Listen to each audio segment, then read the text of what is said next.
Olá, sejam todos bem-vindos e bem-vindas à plataforma do Canal Rural que dá voz à mulher do agronegócio, a protagonista. É um prazer ter vocês aqui de novo.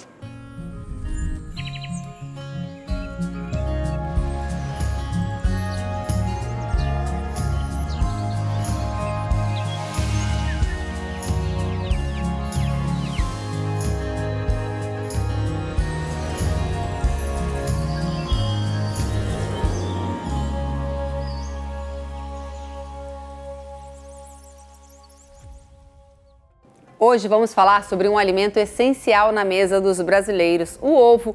Rico em proteínas, vitaminas e minerais, ele foi por muito tempo injustamente associado ao aumento de colesterol e trombose. Mas pesquisas recentes mostram que o consumo moderado de ovos não eleva o colesterol e pode fazer parte de uma dieta saudável, sendo uma fonte acessível e versátil de nutrientes.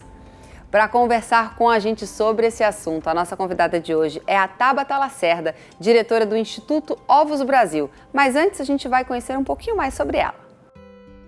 Tabata Silvia Rosine Lacerda, nascida em São Paulo, é zootecnista com 26 anos de experiência na avicultura de postura. Com MBA em Avicultura Industrial e ESG, atua no Instituto Ovos Brasil, promovendo o ovo como alimento completo e coordena áreas de sustentabilidade e biosseguridade na ABPA. Apaixonada por ler, cuidar do jardim e estar com a família, Tabata valoriza a perseverança e acredita que a sua missão no setor agro é nobre, promovendo a nutrição com um alimento acessível e sustentável. Casada e mãe, ela se vê como protagonista por sua contribuição à evolução da indústria e ao aumento do consumo de ovos no Brasil. Oi, Tabata, bem-vinda ao nosso programa, um prazer te ter aqui. Obrigada. Eu adoro o ovo, né? A gente estava conversando um pouquinho aqui antes do programa começar, porque é um alimento muito rico, cheio de nutrientes, né, Tabata? Mas que algumas pessoas ainda têm. Como é que começou todo esse... Tiveram pesquisas falando, né, sobre o aumento de colesterol, mas hoje ele já consegue ser bem visto pelos consumidores ou ainda tem um resquício desse medo do colesterol? Obrigada por ter me recebido. Realmente o ovo é muito rico em nutrientes e por isso a gente insiste em reforçar que ele faz parte de uma dieta saudável. O mito do colesterol aconteceu há muito tempo quando alguns vendedores de cereais nos Estados Unidos queriam retirar o ovo do café da manhã para ele ser substituído por ovo, por cereais. E aí aconteceu a questão que eles foram procurar, então o que tinha de errado? Porque o colesterol que temos no ovo, ele realmente não é baixo. Só que quando nós consumimos, ele se transforma em colesterol bom. E é isso que as pesquisas recentes mostraram. E faz pouco tempo que a gente tem essa diferenciação entre colesterol ruim e colesterol bom nos nossos próprios exames médicos. Então, ele passou de vilão para mocinho. E é muito importante sempre reforçar também que o nosso organismo produz 70% do colesterol que circula, porque ele faz parte dos nossos processos hormonais, da proteção dos nossos órgãos.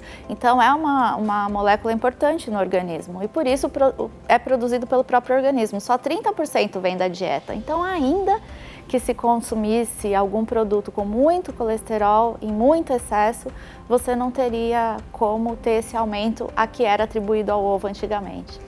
E quando a gente fala aí de quantidades, existe uma quantidade que a gente pode comer de ovo ou não? Porque tem até esses fisiculturistas que comem muitos ovos, né? Tem uma quantidade limite ou tudo bem, é o que a pessoa tiver com vontade?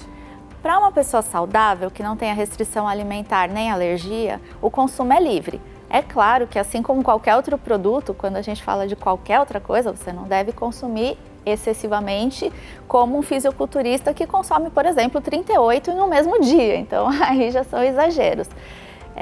Mas a gente fala assim que, a exemplo do que aconteceu com a maçã, que falava que uma maçã por dia fazia o médico ficar longe de você, a gente fala que um ovo por dia é o nosso target principal, porque ele vai trazer um aporte para você de nutrientes que vai melhorar, aos poucos, a nutrição da população. E quando você melhora a nutrição, você previne doenças, você tem todo um desencadeamento de ações ali no organismo que fazem com que a população seja mais saudável e inclusive estudos falando que seja intelectualmente mais desenvolvido, porque ele tem a colina, né, que é uma das partes da vitamina B que traz desenvolvimento cerebral. Então, é livre o consumo, sem exageros excessivos muito altos, mas no mínimo 1 por dia seria o ideal de consumo. Não, isso é muito interessante, porque o ovo ele tem muita proteína e ele é muito mais acessível, né? Hoje a carne, tanto a carne de frango, um pouco menos, mas a carne vermelha é mais cara, e o ovo ele consegue estar nessa dieta dessas pessoas que não conseguem comer carne todos os dias, mas tem uma fonte rica de proteínas no ovo, né? Exatamente, e principalmente quando você pensa, por exemplo, num café da manhã, o que seria o substituto? Um ultraprocessado, algo que vai trazer, não traz um aporte de vitamina, proteína, mineral conjunto, como o ovo te traz, por exemplo, no café da manhã. Você vai substituir por um biscoito, uma bolacha, outros tipos de produto mais processados, né? Porque o ovo ele já vem na embalagem, né? Então ele não há processamento na composição dele, né?